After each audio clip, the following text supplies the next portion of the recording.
Welcome back to ReModel, Tales of Marketing Transformation. I'm Victoria Fox, CEO of AAR, and this is the show where we go under the bonnet with the CMOs reshaping how modern marketing really works.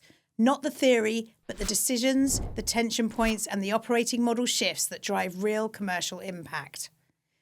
Each episode follows our framework of people, process, platforms, and partners, the four levers that decide whether marketing flies or fails. Today's guest is someone who has rebuilt the growth engine inside one of the most complex professional service environments out there, Mishcon de Reya. Elliot Moss is known for being a data-driven, emotionally intelligent leader who treats marketing as a growth function, not a comms function, and the results prove it. Elliot, welcome. Nice to be here. For those who are watching who don't know you, I want to start by saying that you are someone for which nothing seems impossible. You're a visionary and a force of nature. Tell us a bit about what shapes you as a marketeer. I worked in advertising for many years, and before I joined Mishcon, I was managing director at Rigour Delaney, and Tim Delaney would talk about the experience of a client as they walked through the door. Yeah. We thought about what newspapers were on the tables. We thought about the crockery. We thought about the layout for a client as they walked into a room. All those things are important. The pads, the way the pencils line up, you can imagine it had to be at 90 degrees. I saw there what excellence looked like. I grew up in a family where my mum was a founder, my dad worked for my mum. You know, it mattered. If it wasn't right, the business didn't do as well. If the business didn't do as well, then we didn't have as much money as a family. I think one of the things that I admire most is how you obsess over everything in the brand experience, from the flowers in reception all the way through to the engagement of a client with the partners and the lawyers. What drives that obsession, and why do you think it's so important for a brand? People experience things in a service brand, and so therefore any part of the experience, from the communications they see before they know you, through to having a conversation with someone that talks about you, through to walking into your reception, all of it leaves an indelible mark. And if any of those bits are wrong or they have dissonance, you just feel, what's this about? Where does it fit? Or you're saying different things. So if you're charging a lot of money, and law firms charge a fair amount of money per hour, but the paper is thin, or the flowers look crummy, it all contributes. It's kind of simple. And it's exactly the same being a partner in a law firm. My mantra is, and I'm going to steal this from another company, if one thing doesn't matter, then nothing matters. Everything matters, and therefore you have to pay everything attention. The impact the brand and marketing have had on Mishcon de Reya is actually exceptional and really has shifted the legal sector. I want to know the secret. I want to know why you've been able to convince a bunch of very, very clever lawyers that this is what they should be doing and investing in. Clever lawyers buy experts. Doesn't matter whether I'm an advertising communications, or I'm a doctor, or I'm a forensic accountant. They buy expertise. Once they trust you, they will listen to you. So they have to know that you know what you're talking about. How do they decide that? Well, advocacy is a key part, because lawyers advocate. What are you advocating predicated on? You're predicated on data. You need to give them evidence. You need to say, in this instance, this is what we did and this is what happened. And that isn't enough in itself. I mean, what they also need to see is, how you're going to sell me, how you're going to sell my practice. Well, that comes from the good old rigor that any communication specialist will do around positioning. And that's the usual analysis you do of the competition. You look at the economic engine of a business. You look at what makes you unique, all those things. But you layer that with huge amounts of creativity. And so creativity, weirdly, you would think is quite difficult to sell, but it's not if the argument's crystal clear in terms of, how did I arrive at this positioning? Is there data to back it up? And it's that combination of data, that combination of perceived expertise, and that combination of actually creativity, which is logical, which may sound like a contradiction. If you get that right, smart lawyers buy great ideas, even if they don't quite know they have. Look, the truth is that this sort of impact and success doesn't just happen. We know that. You have to be very intentional on the design, the system, that high-performing system that's going to enable it. You don't normally hear that, but we really want to unpack that. Give us a bit of an insight into your focus in this area. I think the primary focus is understanding what the function, I'm going to use that word for a moment, delivers. And what I worked out was, once you articulate that, people understand what the function, which we call business development actually in the legal industry, could call it the growth function as well. Once you articulate that, you go, okay, we can do cheeky singles. We can get away with a cool idea here and a nice press release there. Frankly, that doesn't work. It's tactical. To deliver strategy and creativity repeatedly at scale, and we have a business now of £350 million across 3-4 continents, you have to have systems, you have to have processes, you have to have people, you have to have governance, you have to have technology, you have to have utter clarity about what you're trying to do. With all of those things in place, I'm able to have a chance of delivering consistent, high quality, highly creative, highly strategic materials, ideas.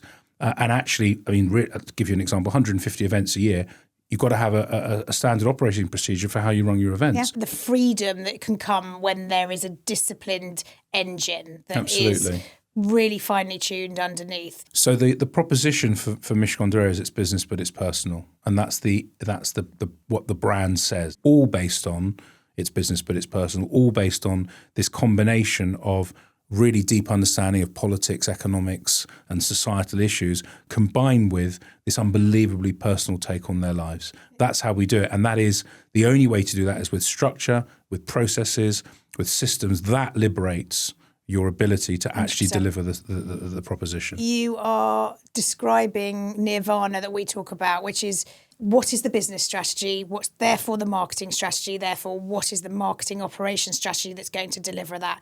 It all ladders up to an impact that function can make to the business. I've known you a long time and 72,000 years, Victoria, and counting. You're as passionate today as you were on day one, 16 years ago. Yeah. Most of the 10 years in marketing are quite short 2.5 years, apparently. Why do you think you've lasted 16 years? And is it this passion? I don't think of myself as the marketing person. I don't know if that's the answer. I've been involved in helping this business grow. Partly it's intellectual challenge that keeps me going. Partly it's because I genuinely respect and love the people I work with. Partly because I've always been interested in the law. So I think there's a kind of very deep connection with the industry that has chosen me or that I've chosen. It's very purpose-driven, and there's kind of a connection to my own personality. I suppose the brand is a bit maverick. The brand is a bit Marmite. I mean, there are similarities. But I'm not for everybody. But that's okay. As you get older, you become much more comfortable with the fact that people are going to not like you very much. There is something so powerful in what you're saying about marketing. You don't see yourself as a marketeer. I think the desire to have order is what drives my desire to have an operating model. I'm sure it's personal. You can feel your passion, like it's infectious. And do you look for that in the people that you Everybody. hire? The two things I say to people when they join Mishcon, I used to do all the inductions, but now I've got 1,500 people. That's not possible. I said two things. One, be a student of Mishcon de Reya. You need to care what we do. So I want you to look at the website every day, the intranet every day, 15 minutes minimum. And number two, if there's coffee on the floor, tell someone there's coffee on the floor, or better still, get a cloth and wipe it. Pick up a piece of paper, align something if it's not looking right in a meeting room. And if you don't care and I see you not caring, that's a problem. And that's everybody. I don't care what your job is. And if everybody does that, if everyone's invested in that way and they go, this matters, then guess what? It's better. Let's start with the first building block, probably the hardest to get right, people. That's everything about your talent, your leadership, your culture. All the things that actually can make an operating model fail. Why do so many teams, in your opinion, end up firefighting? Probably because there isn't clarity of strategy. Probably because their roles aren't clearly enough defined. Probably because their roles are too clearly defined at the same time. Probably because people they don't feel motivated because your boss hasn't got your back, is the truth. We've got really brilliant people, but I think teams fail generally because there's a lack of connection. You don't feel like the person running the team is really doing anything other than a job. I am not doing a job. And I think people are aware that I am not doing a job, and I don't want them to do a job. I want them to be brilliant at what they do. And also, our core values, and why do teams fail, there aren't any values. Our core values talk about generosity of spirit. And something that sticks with me is you talk about people doing the best work of their career at Mishcon. I imagine it's not an easy place to work, really but people not. know what good looks like. Just how do you create psychological safety and push people to do the best work of their career? I think it's really, really hard. And in a law firm, you're surrounded by very clever lawyers, all of who are right, obviously. Every single one of them is always right on everything they tell you. It is challenging, and I think that's part of the intellectual fun of it. So the way I do it is I sort of talk about the importance of delivery juxtaposed with the importance of ideas. And it's just talking about it. And then when we get good ideas, we celebrate. Truthfully, every business has to work harder on this psychological safety. We do too. When we don't do enough feedback, we could do more. We are values driven. We could be better. I'm probably way too open, but I don't care. I mean, my wife always says I'm far too honest and I give it all away. It breeds success from But what I can see. It seems to work for me. I've never been worried about people nicking my ideas. What's one moment with your team where you really can look back and think, that's the point in time where I think this is why I do this? So it's a strange answer to this question. It's actually an internal event. It did not go to plan. And I have never been more proud of the team that worked with me to the event. I've never been more proud of the way that they supported me and each other when it wasn't so good, because this is a high-functioning, high-performing team, and it was the opposite of that. That team were nothing but emotionally invested, supportive, kind, sad, and we've all quickly recovered as well. That's actually the best advert for the team that I've helped create. You've had long-standing partnerships with agencies. You've also got a lot of talent in-house. How do you decide what you use external partners for and what you bring closer to the firm? It's really simple to me. The best creative thinkers need to be on their game and outside of my business, because I need that diversity of thought. I think, and I felt this when I was in the agency world, you're good because you're exposed to so many different industries and so many different kinds of problems. That doesn't mean my team aren't great internally, but I've chosen to create my big above-the-line communications campaigns externally, BBD Perfect Storm. I use external brilliant communication specialists around PR, Headland, we've just appointed them. I've got great media thinkers externally, Bicycle. I have copywriters that sit outside. I have web developers that sit outside. My team internally have to understand absolutely what the business needs and absolutely what good looks like. But they aren't going to be able to do it on their own. You need experts. You need deep expertise. You need people that are spending all day doing the thing that you need done. I do have a couple of junior designers in the business, and that's important as well. But they work with external designers who I've worked with for 20 years. So it's not difficult. Where it's more rote and where there's more repetition, where it's almost automated, you can do that internally. Yeah. Where it requires something else that's going to have a 3 to 5 year life a life on the shelf, that's when you need people externally. And that's most of our really big ticket stuff. Your external partners, do you treat them as an extension of your team? Yeah. I want them to know as much as we know. There's no point otherwise. You've got a number of partners. What do your team and you do to really take the lead in orchestrating them to work best together on your behalf? We just bring them together. I've never delegated that. I remember being an agency person, having it delegated to me by a client for me to bring together all the agencies. I just thought, what's that about? It's your business. My job is to understand our business, Mishcon de Reya. My job is to understand the business of my clients.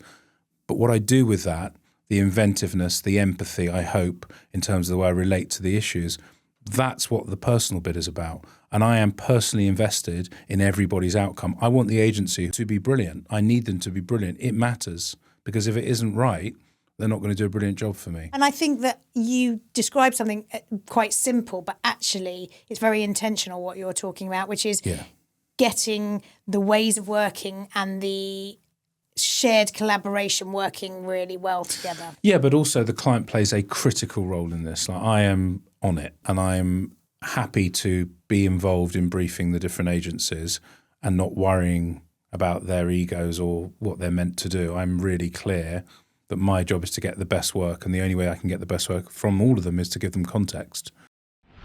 Let's talk about process, Elliot. I know it's exciting. Let's go for it. In a world as complex as a legal services firm, why is it so important to codify the way things get done around here? Because I've got so many businesses in under one roof, if I started to have different processes for each different group, whether it's a group of employment lawyers or a group of real estate lawyers, or those people do criminal and it has to be a different thing, I'd be in trouble. What's the real cost of having a chaotic operating model which hasn't got a clean process and governance around it? What for you as a business? I mean, I don't think we'd be able to do anything. I think it was John Hegarty that said that your processes liberate creativity, and I have a clear desk. I have a really clear sense of what the problem is. If you don't articulate the problem, you can't get to an answer. There's a logic inherent to identifying problems and then mapping out how you might solve it. The flip creatively is to go, that's the logical answer. Now, how do I actually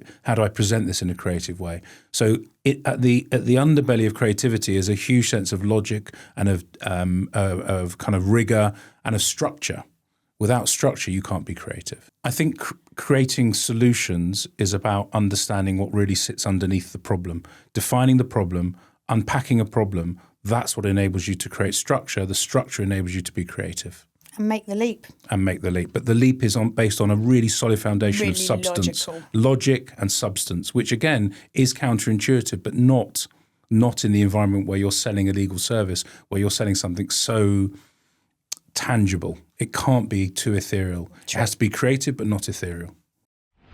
We've talked today about the power of brand, the power of consistency, the power of a brand experience. We're entering into a world of AI. What does that make you feel about the role? There's too much ChatGPT. There's too much generic stuff. So my opportunity is not to use it and to continue to personalize what I need to do. The opportunity is the scale.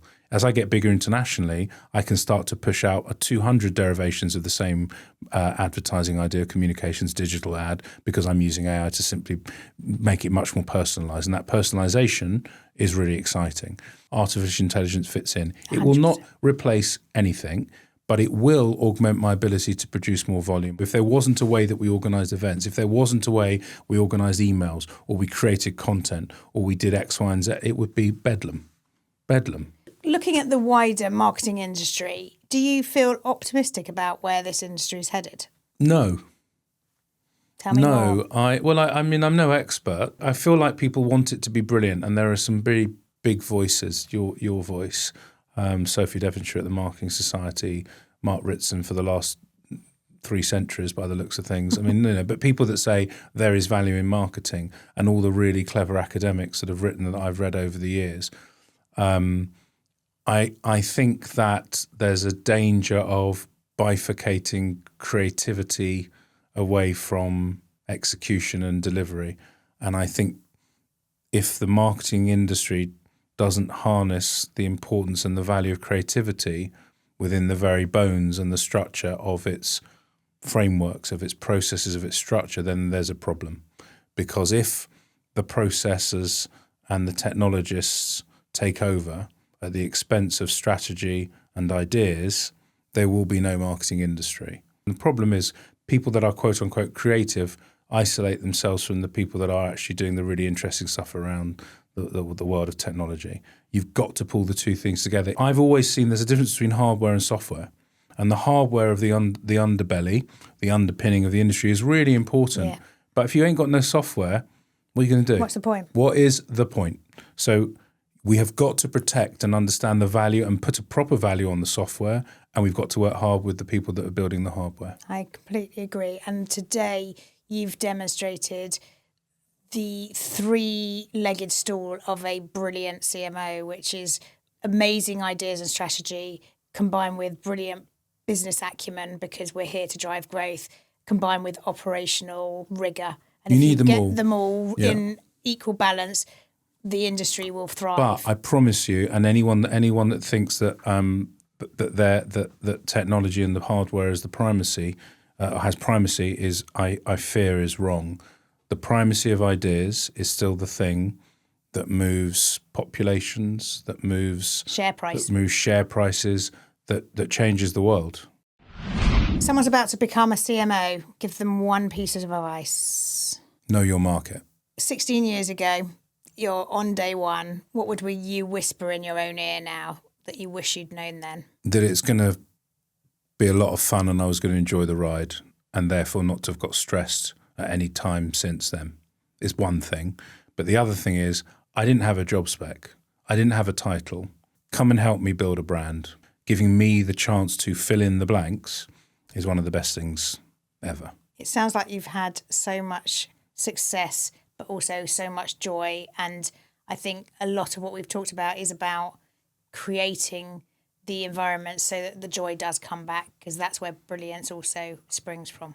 Today's episode has really reminded me of the power of what brilliant marketing to do. You don't need to call it marketing, you can call it growth, but that is what it's doing. It is taking a business and leveraging the brand for growth. And you've given us an absolute array of ideas, array of advice, and I'm really, really grateful for your energy and your time. So thank you very much. Thank you. The job of marketing is about giving businesses a voice. And that in reality is what I've done for Mishcon.